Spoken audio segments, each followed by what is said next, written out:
નમસ્કાર દર્શક મિત્રો, ધ લોકસત્તા શોમાં આપનું સ્વાગત છે। જો તમે શાંતિ ઈચ્છતા હો તો તમારે યુદ્ધ માટે તૈયાર રહેવું પડશે। આ વિધાન સાચું છે ઓછામાં ઓછો યુરોપિયન દેશ સ્વિટ્ઝરલેન્ડના સંદર્ભમાં।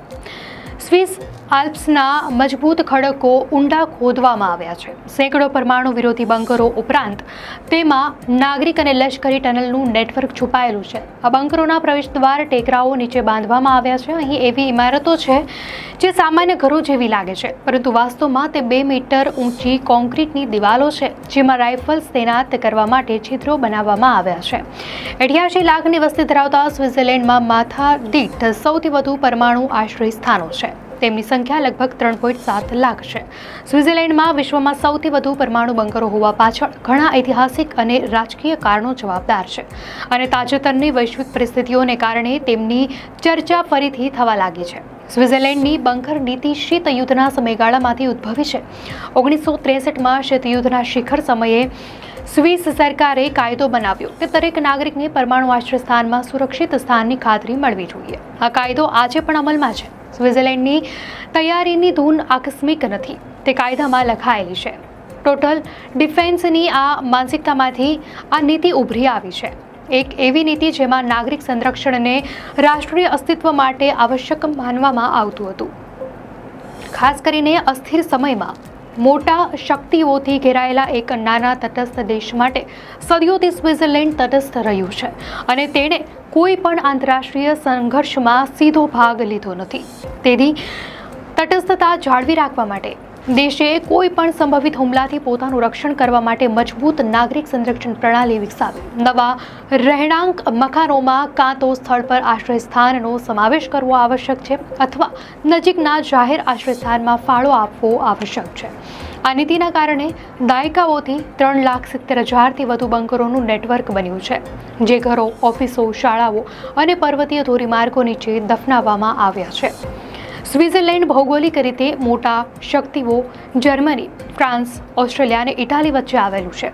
સદીઓના સંઘર્ષો દરમિયાન તેણે શાંતિ જાળવી રાખી જ્યારે અન્ય દેશો યુદ્ધ કરતા હતા। નાગરિક સુરક્ષા કાર્યાલયના ડેપ્યુટી ડિરેક્ટર ડેનિયલ જોડી કહે છે કે કટોકટીના સમયમાં ક્યાં જવું તે જાણવું મહત્વપૂર્ણ છે। તેમણે કહ્યું, તમારે જે બંકરમાં જવાનું છે તે તમારા સરનામા સાથે જોડાયેલું છે, પરંતુ પરિવારો માટે ઘર બદલવું સામાન્ય છે।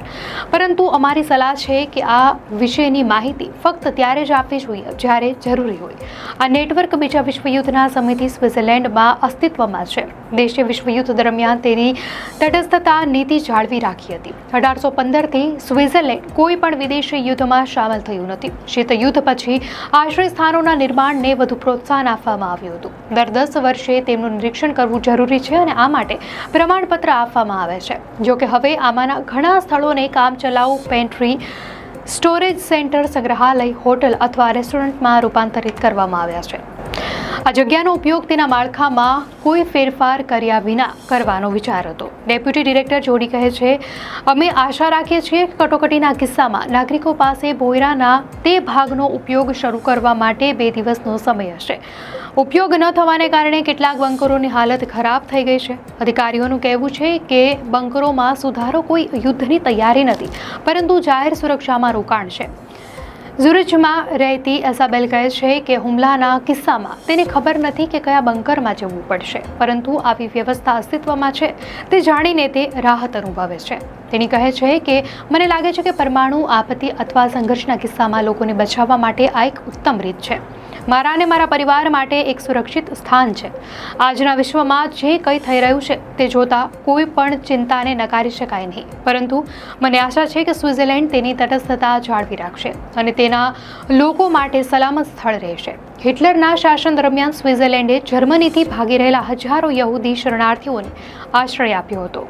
દર્શક મિત્રો, આ માહિતી આપને કેવી લાગી? આપની પ્રતિક્રિયા અમને કોમેન્ટમાં ચોક્કસથી જણાવશો, અને જો આપને આ વિડીયો સારો લાગ્યો હોય તો વિડીયોને લાઇક કરો અને ચેનલને સબસ્ક્રાઇબ કરો।